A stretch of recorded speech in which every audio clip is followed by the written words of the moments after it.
og så videre. Men det er absolut meget billigere, end sådan noget har været for ganske få år tilbage.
Elektrisk drevet modelfly, på den sags skyld helikopter, er noget, som er blevet mere og mere populært de senere år, dels fordi, at der er kommet noget teknik, specielt batterier og motorer, som har gjort øvelsen lige så kraftig, som man vil have det, det.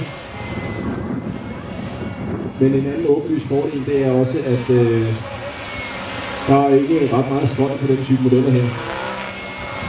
Noget, som desværre de fleste modelflytyper i Danmark, inklusive Greve Ercenter, er nødt til at forholde sig til, det er støj fra modeller. Det er helt tydeligt, at der bliver mindre og mindre plads. Der er kortere og kortere til eventuelle naboer.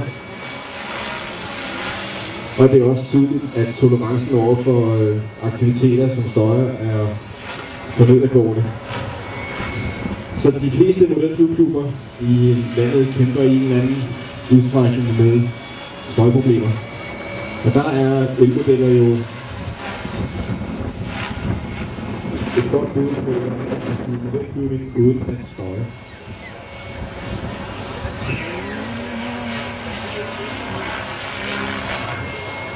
Der er dog ingen tvivl om, at noget af det er jo også det lige så. Det havde jo ikke været det samme, hvis ikke vi havde haft lyden på den jetmotor, der sidder på den.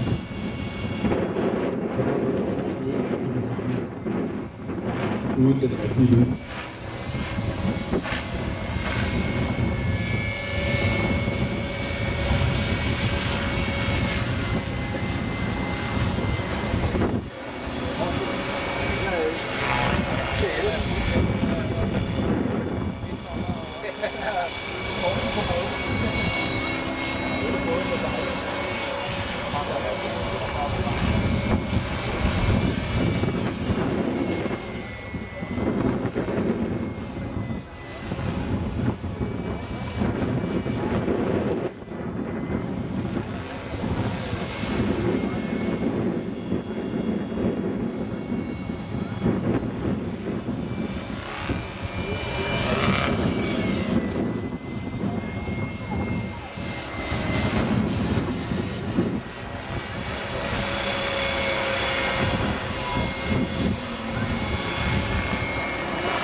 Noget sjovt er også her, at nu går han.